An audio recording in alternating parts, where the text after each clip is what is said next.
Ce soir, nous recevons une femme originaire de Côte d'Ivoire, membre fondatrice de la Ligue ivoirienne des droits des femmes. Elle est la nouvelle lauréate du prix Simone de Beauvoir pour la liberté des femmes. Un prix qui salue son engagement contre les violences à l'égard des femmes, mais également en faveur de leur autonomie financière. Marie-Paul Djogué-Okri, bonsoir et merci d'être avec nous. Bonsoir. Un mot tout d'abord sur le prix que vous avez entre les mains et que vous avez reçu. Aujourd'hui, qu'est-ce qu'il représente pour vous ? C'est avec fierté que je tiens ce prix, en fait. Je peux le déposer. Vous pouvez le déposer. Merci. C'est beaucoup de fierté, beaucoup d'honneur de recevoir ce prix. Et il faut le dire, lorsque j'ai commencé mon militantisme de façon pratique et autres, je ne m'attendais pas à être lauréate, en fait. Et je n'ai même pas postulé, en fait, pour être lauréate. J'ai été appelée, on m'a dit, « Marie-Paul, vous êtes lauréate » parce que mon travail a eu écho, en fait, en dehors de mon pays. Et ça, c'est une fierté pour moi. Et ça veut dire qu'il y a de la reconnaissance et que le travail que je fais avec mon organisation est vu à travers le monde. Alors, le travail que vous faites passe notamment par la Ligue ivoirienne des droits des femmes, que vous avez cofondée en 2020. Dans quel but, précisément ? La Ligue ivoirienne des droits de femmes est une réponse en fait aux violences sexistes et sexuelles dans mon pays. Et donc nous avons créé cette organisation pour répondre aux besoins des femmes, sans prétention. En fait, à la Ligue, nous travaillons dans l'accompagnement des survivantes, c'est comme ça nous les appelons, parce que ce sont des femmes qui survivent à beaucoup de violences et tout. Et nous les accompagnons juridiquement, psychologiquement et dans la démarche sanitaire, parce que c'est beaucoup de démarches pour atteindre déjà elles-mêmes leur guérison émotionnelle, physique et aussi pour atteindre la justice. Et aussi à la Ligue, nous accompagnons les femmes du milieu rural, donc dans la mise en place de coopératives et tout. Alors, on va revenir justement sur cet aspect de votre action. Mais tout d'abord, quelles sont les violences auxquelles sont encore confrontées les femmes ivoiriennes aujourd'hui? La violence physique, donc la violence dans les couples, violence conjugale, le viol, le sexisme et autres.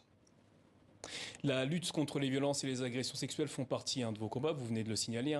À ce sujet, est-ce que la situation a quelque peu évolué? Est-ce que vous êtes soutenu dans votre démarche, dans votre combat, par les pouvoirs publics en Côte d'Ivoire? En Côte d'Ivoire, on a soutenu, je dirais pas ça, mais quand même, on a quand même de belles lois en faveur des femmes. Pourquoi je dis que je dirais pas soutenu? Parce que l'effectivité, en fait, de ces lois sur le terrain fait défaut. Voilà. Et quand vous dites que ça fait défaut, c'est quoi exactement? Les policiers n'interviennent pas assez, il n'y a pas assez de mesures au niveau de la justice? Comment ça se concrétise? On a une loi, par exemple, sur le viol. Donc, on a une définition du viol et tout. On sait ce que c'est que le viol.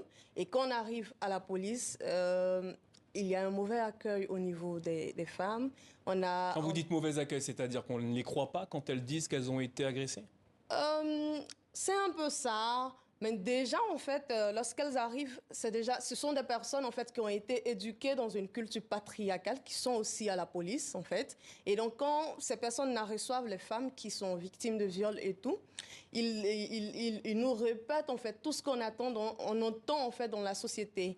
Comment vous étiez habillés, pourquoi vous étiez là-bas. Il y a une banalisation, en fait, du viol. Pour eux, peut-être, une femme, c'est un réceptacle et donc elle peut tout recevoir, même un pénis malgré elle. Et donc, il n'y a pas de problème à faire des vagues, en fait. Donc, il y a une réelle banalisation du côté de la police comme du côté de la population, sauf du côté des femmes, bien sûr. Et donc, vous appelez les pouvoirs publics, et notamment le gouvernement ivoirien, à agir. Est-ce que vous avez des retours de la part des gouvernants dans le pays?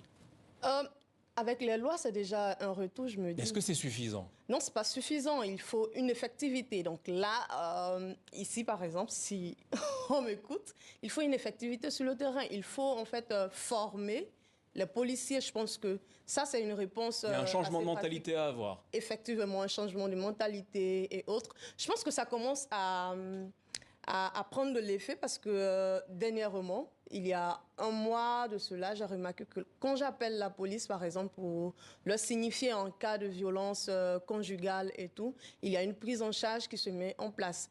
Là, tout de suite, on essaie de régler la situation. Mais quand il faut franchir, en fait, le pas et aller jusqu'à la justice, c'est là qu'il y a un problème. En fait, pour eux, cette action-là peut-être ne pèse pas assez pour mettre en fait le bourreau en prison. Voilà pour votre action en ce qui s'agit de la lutte contre les violences faites aux femmes ivoiriennes. Mais vous militez également pour l'émancipation, l'autonomie des femmes, notamment en milieu rural.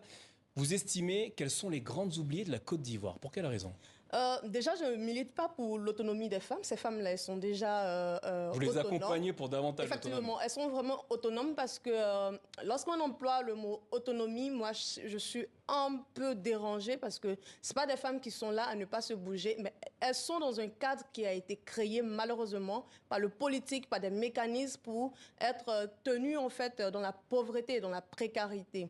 Ces femmes-là du milieu rural produisent 80% de notre alimentation. Donc moi, je ne vais pas pour les autonomiser. Je les accompagne et je veux en fait créer un mécanisme où elles pourront en fait déployer tout leur potentiel. Et donc, je les accompagne en tant qu'agronome. Je les forme en agriculture écologique. Donc, je leur apprends à produire de l'engrais organique. Et vous avez des résultats de cette action aujourd'hui? Effectivement. Effectivement, à Vavois, dans un village de Vavois, on travaille avec ces femmes-là. On a fait la production de maïs et tout. Et ça marche. Vous vous définissez comme afroféminisme. C'est quoi être afroféministe en Côte d'Ivoire en 2024? Comme féministe africaine, en fait, on se revendique féministe africaine parce que très souvent, on est en face de personnes qui nous disent que le féminisme est une idéologie importée, des personnes qui sont fières en fait de se réclamer socialistes, libéralistes. Je sais qu'en Côte d'Ivoire, il n'y a pas quelqu'un qui a pensé en fait le libéralisme et tout. Et donc nous, on se revendique féministe africaine parce que être africaine ne nous empêche pas en fait de lutter pour nos droits. Et le féminisme, en fait, c'est l'idéologie, c'est un mouvement qui pense liberté et droits des femmes et autres. Donc, en tant que féministe africaine, même vivant vivante en Côte d'Ivoire, j'ai le droit de penser que je dois vivre, j'ai le droit à la vie, j'ai le droit à la santé, j'ai le droit au respect de ma personne, même si je suis sans un seul sou. Donc, j'ai pas besoin d'être occidentale ou être européenne pour dire que je suis féministe. Quand on me retorque que je suis occidentalisée, je me dis en fait que c'est nier mon droit à la réflexion. Marie-Paule Djogué-Okri, merci d'avoir répondu à nos questions ce soir.